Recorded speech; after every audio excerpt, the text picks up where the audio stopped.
कल बाजार में फल खरीदने गया तो देखा कि एक फल की रेहड़ी की छत से एक छोटा सा बोर्ड लटक रहा था। उस पर मोटे अक्षरों में लिखा हुआ था, घर पर कोई नहीं है, मेरी बूढ़ी माँ बीमार है, मुझे थोड़ी थोड़ी देर में उन्हें खाना, दवा और टॉयलेट कराने के लिए घर जाना पड़ता है। अगर आपको जल्दी है तो अपनी मर्जी से फल तोल ले, रेट साथ ही में लिखे हैं, पैसे कोने पर गत्ते के नीचे रख दे, धन्यवाद। अगर आपके पास पैसे नहीं हो तो आप मेरी तरफ से मुफ्त ले जाना, इजाजत है।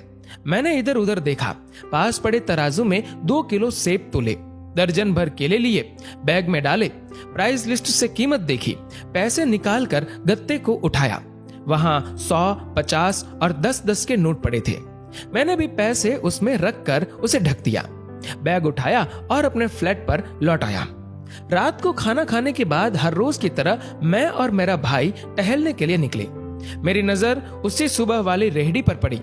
करीब से देखा तो एक कमजोर सा आदमी, दाढ़ी आधी काली आधी सफेद, मैले से कुर्ते पजामे में रेहड़ी को धक्का लगाकर बस जाने ही वाला था। वो हमें देखकर मुस्कुराया और बोला, साहब फल तो खत्म हो गए। उसका नाम पूछा तो उसने बताया कि मेरा नाम सीताराम है। फिर हम सामने वाले ढाबे पर बैठ गए। चाय आई। वो कहने लगा, पिछले 3 साल से मेरी माँ बिस्तर पर है, कुछ पागल सी भी हो गई है और अब तो लकवा भी मार गया है। मेरी कोई संतान नहीं है, बीवी मर गई है, सिर्फ मैं हूं और मेरी माँ। माँ की देखभाल करने वाला कोई नहीं है, इसलिए मुझे ही हर वक्त माँ का ख्याल रखना पड़ता है। एक दिन मैंने माँ के पाँव दबाते हुए बड़ी नरमी से कहा, माँ तेरी सेवा करने को तो बड़ा जी चाहता है, पर जेब खाली है और तू मुझे कमरे से बाहर निकलने नहीं देती। कहती है तू जाता है तो जी घबराने लगता है।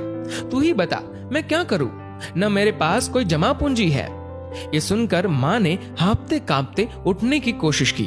मैंने तकिए की टेक लगवाई। उन्होंने जुर्रियों वाला चेहरा उठाया, अपने कमजोर हाथों को ऊपर उठाया, मन ही मन राम जी की स्तुति की, फिर बोली, तू रेहड़ी वहीं छोड़ाया कर, हमारी किस्मत में जो होगा हमें इसी कमरे में बैठकर मिलेगा। मैंने कहा, माँ क्या बात करती हो, मैं रेहड़ी वहां छोड़ाऊंगा तो कोई चोर उचक्का सब कुछ ले जाएगा। आजकल कौन किसका लिहाज करता है और बिना मालिक के कौन फल खरीदने आएगा।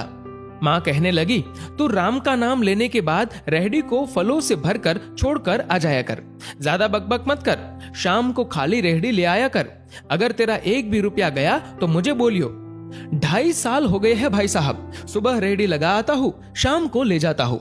लोग पैसे रख जाते हैं, फल ले जाते हैं, एक धेला भी ऊपर नीचे नहीं होता, बल्कि कुछ तो ज्यादा भी रख जाते हैं। कभी कोई माँ के लिए फूल रख जाता है, कभी कोई और चीज। परसों एक बच्ची पुलाव बनाकर रख गई, साथ में एक पर्ची भी थी जिसमें लिखा था अम्मा के लिए। बीते हफ्ते एक डॉक्टर अपना कार्ड छोड़ गए, पीछे लिखा था, माँ की तबीयत नाजुक हो तो मुझे कॉल कर लेना, मैं आ जाऊंगा। कोई खजूर रख जाता है तो कोई कुछ और खाने की चीज। रोजाना कुछ न कुछ मेरे हक के साथ मौजूद होता है। न माँ हिलने देती है, न मेरे राम कुछ कमी रहने देते हैं। माँ कहती है, तेरे फल मेरा राम अपने फरिश्तों से बिकवा देता है।